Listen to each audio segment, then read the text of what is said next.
बच्चों, before solving the question based on normal form we should keep these points in our mind.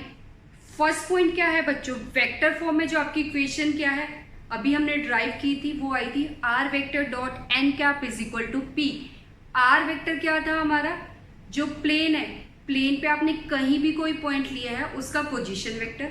और P क्या था? Perpendicular distance from plane to origin. और N cap क्या है हमारा? Unit vector perpendicular to the plane.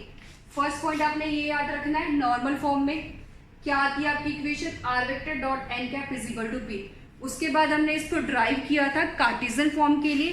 Cartesian form में हमारा क्या आया था? L x plus m y plus n z is equal to p. और एल एम एन क्या है? आपके डायरेक्शन कोसाइन है। डायरेक्शन कोसाइन कैसे कैलकुलेट करते हैं? A is direction ratio divided by a square plus B square plus C square. B divided by under root of A square plus B square plus C square. Next is n, n is equal to c under root of A square plus B square plus C square. After that condition हमें पता है, हम vector form में already पढ़ चुके हैं। Vector के l square plus m square plus n square हमारा क्या होता है? 1 होता है। Next third point is general equation of plane. Plane की जनरल इक्वेशन क्या होती है? A x plus b y plus c z is equal to d, where a B c are the direction ratios means D Rs. अब बच्चों यहाँ देखो, ये जो है आपका प्लेन है, ठीक है, प्लेन। अब प्लेन के परपेंडिकुलर क्या होता है? उसका नॉर्मल होता है। तो every plane is defined by its normal. तो यहां से हमारे पास एक पॉइंट बन जाएगा, every plane is defined by its normal.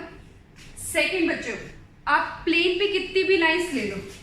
Second, ये आपका प्लेन है, ठीक है, इस प्लेन पर आप जितनी भी लाइंस लोगे, ये लाइंस आपकी रैंडम है, तो ये लाइंस जो होंगी आपकी वो परपेंडिकुलर होंगी किसकी? नॉर्मल वेक्टर की। Every lines on the plane always perpendicular to a common line which is known as its normal.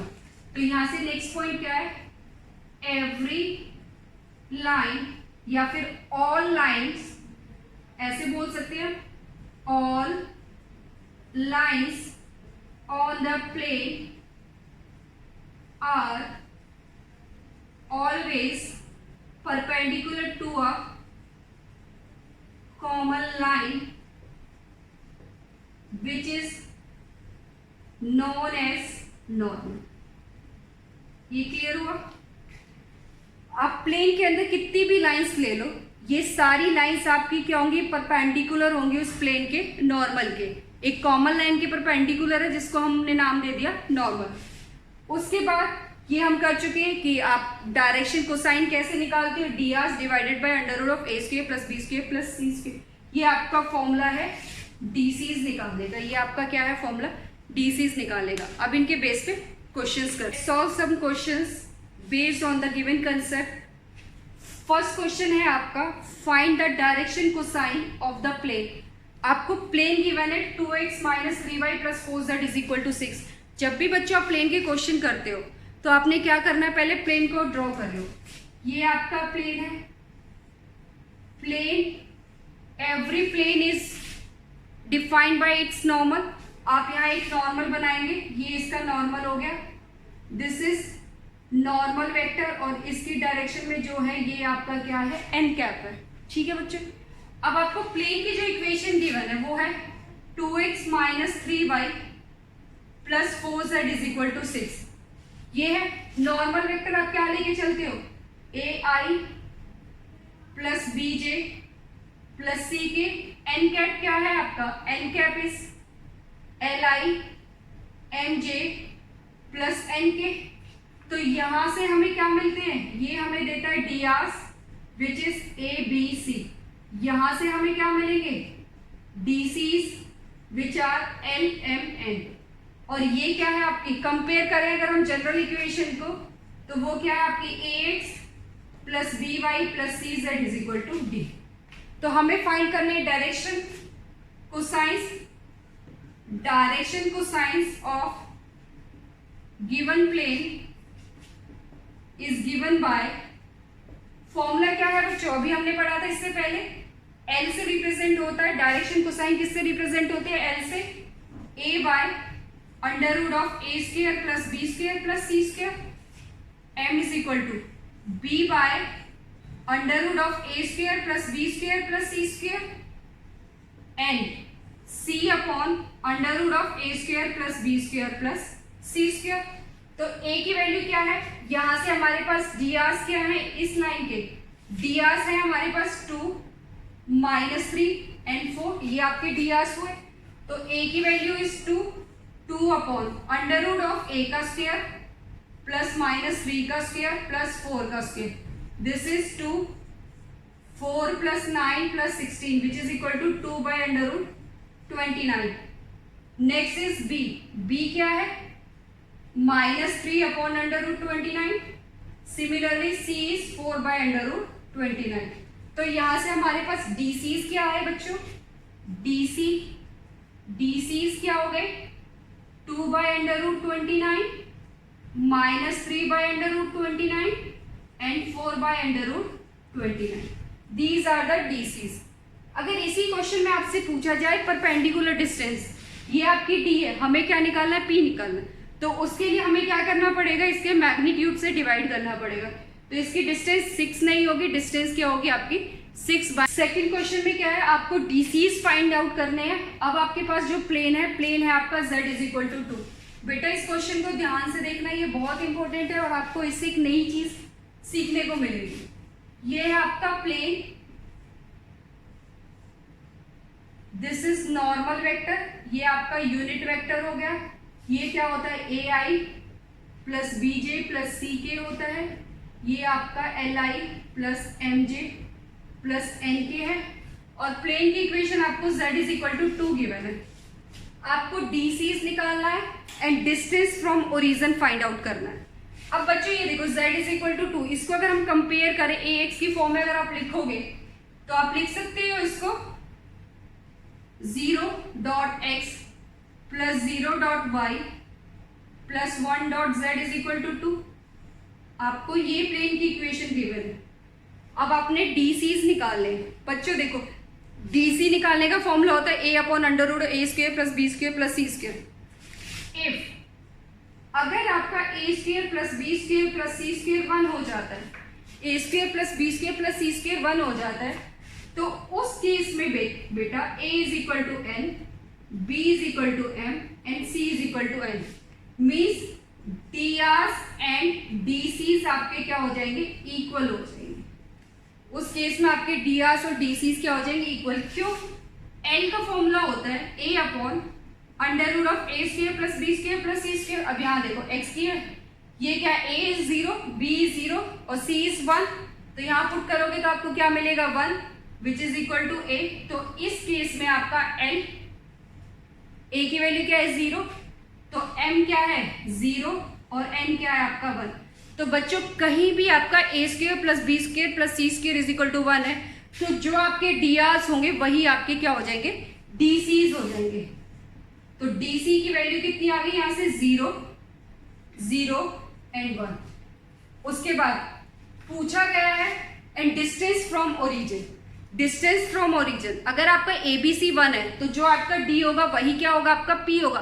But अगर ये इक्वल टू 1 नहीं है तो आप उसके मैग्नीट्यूड से उसको डिवाइड करेंगे। तो ओरिजिन, तो आपके पास distance from origin, distance from origin ये कितना हो जाएगा 2। क्लियर हुआ डिफरेंस क्या है। अगर आपको डायरेक्शन कोसाइन निकालना है तो आपको डिवाइड करना पड़ेगा a square under root of A square plus B square plus C square. But if the value of A square plus B square plus C square 1 आ जाता है तो उस केस में बच्चों डायरेक्शन कोसाइंस और डायरेक्शन रेशियोज आपके सेम रहते हैं। नेक्स्ट है आपका क्वेश्चन नंबर 3। क्वेश्चन नंबर 3 में क्या है, find the vector equation of a plane which is at a distance of 6 upon root 29 from origin and its normal vector from origin is this। आपको क्या given है इस case में, question number 3 में बच्चों देखो, क्वेश्चन नंबर 3 में आपको डिस्टेंस गिवन है, ठीक है। आपको क्या गिवन है, डिस्टेंस गिवन है फ्रॉम ओरिजिन। यहां है आपका, ये है आपका, तो यहां से जो ये डिस्टेंस है आपकी, ये आपको गिवन है। ये कितनी गिवन है आपको, p की वैल्यू आपकी 6/√29 गिवन है। उसके बाद आपको नॉर्मल वेक्टर गिवन है बेटा, नॉर्मल वेक्टर है ये क्या है आपका नॉर्मल वेक्टर, यूनिट वेक्टर नहीं है। तो आपको नॉर्मल वेक्टर जो गिवन है वो क्या गिवन है, नॉर्मल वेक्टर की जो वैल्यू गिवन है which is 2i minus 3j plus 4k, ये आपको गिवन है। तो आपको पता है वेक्टर फॉर्म में equation, vector form equation of plane, या इसको सिंपल ऐसे लिख लो, p की वैल्यू आपको गिवन है, p इज गिवन 6/√29, ये डेट आपको गिवन है। द इक्वेशन ऑफ वेक्टर में निकालना है आपने, the vector equation of plane is given by, ये क्या है, r vector dot n cap is equal to p। But आपको क्या गिवन है, वेक्टर नॉर्मल वेक्टर गिवन है, ना कि आपको यूनिट वेक्टर गिवन है। आपको कौन सा वेक्टर गिवन है, नॉर्मल वेक्टर। तो नॉर्मल वेक्टर गिवन है, यूनिट वेक्टर निकाल लोगे, एन कैप हमें पता है क्या होता है, N vector divided by N का मैग्नीट्यूड। एन कितना है, 2i minus 3j plus 4k divided by its magnitude, 4 plus 9 plus 16, ये कितना आया, 2i minus 3j plus 4k divided bye √29। तो फ्रॉम इक्वेशन 1 से हमें क्या मिलेगा, फ्रॉम इक्वेशन 1 क्या होगा बच्चों, r vector dot n cap कितना है आपका, 2i minus 3j plus 4k divided bye √29 and p is given which is equal to 6/√29. This is the vector equation. और अगर आपको इसकी कार्टेशियन फॉर्म निकालनी है तो कार्टेशियन फॉर्म के लिए हम क्या करते हैं, कार्टेशियन फॉर्म में हम क्या करते हैं, जो भी आपकी वेक्टर इक्वेशन आ रही है, ठीक है बच्चे, उसको हम क्या करेंगे, lx plus my plus nz is equal to p की फॉर्म में आती है। ये तो है आपकी वेक्टर फॉर्म। अब उसके बाद हम चेक करते हैं कार्टेशियन फॉर्म।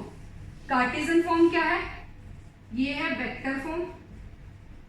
तो कार्टेशियन फॉर्म में कन्वर्ट करने के लिए हम क्या करते हैं, r को रखेंगे xi plus yj plus zk dot 2i minus 3j plus 4k upon √29 is equal to 6/√29।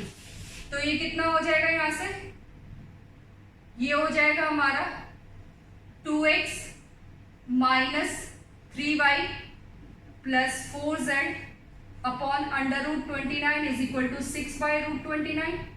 तो यहां से इक्वेशन क्या आ गई, 2x minus 3y plus 4z is equal to 6। This is Cartesian form. Clear, Cartesian form simple आपने क्या करना है, जो आपका i j k कंपोनेंट है उसको रिप्लेस कर दोगे x y z कंपोनेंट्स के साथ। तो हमारे पास ये क्या आ गई, कार्टेशियन। बच्चों last question is find the equation of a plane which is parallel to this and passing through origin. आपको एक प्लेन गिवन है, ये आपका प्लेन है, इक्वेशन क्या है आपकी प्लेन की, 2x plus 3y minus z is equal to 5। आपने ऐसे प्लेन की इक्वेशन निकालनी है जो इस प्लेन के पैरेलल हो। तो इस प्लेन के पैरेलल बच्चों ये प्लेन हो गया, ठीक है। अब बच्चों ये देखो, ये जो रिक्वायर्ड प्लेन है जो आपने निकालना है, रिक्वायर्ड प्लेन, इसका नॉर्मल कहाँ होगा, इसका नॉर्मल भी इधर ही होगा, दिस इज नॉर्मल। अब ये देखो, ये जो नॉर्मल है ये इस प्लेन के परपेंडिकुलर है, ये भी इस प्लेन के परपेंडिकुलर। मीन्स अगर हम चेक करें तो ये दोनों नॉर्मल्स एक ही लाइन पे होंगे या नहीं होंगे, होंगे, क्योंकि ये भी है ये भी, मीन्स ये दोनों पैरेलल है। नॉर्मल्स आपके क्या है, पैरेलल भी हो सकते हैं। तो इस केस में आप ये देखो, यहाँ इक्वेशन देखो आपकी सेम आएगी, तो जब भी आपके पास दो प्लेन्स पैरेलल है, दो प्लेन्स क्या है आपके पैरेलल है, उस केस में सिर्फ आपका जो एक कांस्टेंट टर्म है वो चेंज हो जाती है। तो इसकी क्या होगी 2x + 3y - z = d ले लिया।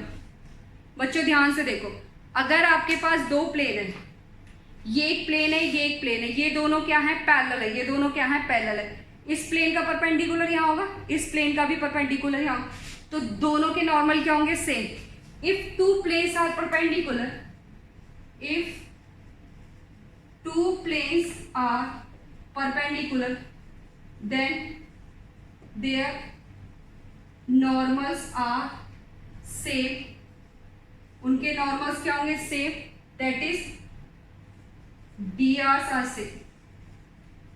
तो उस केस में बच्चों आपने क्या करना है, सिर्फ जो ये आपकी कांस्टेंट टर्म है उसको चेंज कर दोगे, बाकी इक्वेशन में कोई चेंज नहीं आएगा। तो ये क्या हो गया 2x + 3y - z = d। अब हमें ये d फाइंड आउट करना है, तो ये d कैसे निकलेगा, ये किससे पास हो रहा है, it passes through origin, plane 1 passes through origin, so therefore pass करो x y z 0 हो गया, तो उस केस में d की वैल्यू क्या आ गई 0। तो यहां से इक्वेशन क्या आ जाएगी हमारे पास 2x + 3y - z = 0। This is the required equation of plane which is parallel to this plane and passing through origin। तो बच्चों जब भी आपके पास दो प्लेन्स पैरेलल आते हैं तो आप क्या करोगे, उन प्लेन के नॉर्मल्स आपके सेम होंगे, जो आपका कांस्टेंट मीन्स जो डिस्टेंस वाली टर्म है उसको कोई जनरल एलिमेंट ले लो, लेट्स सपोज d ले लिया, k ले लिया, कुछ भी। अगर आपको पॉइंट्स गिवन है तो उसमें पास करके देख लो, आपको k की वैल्यू मिल जाएगी। Thank you.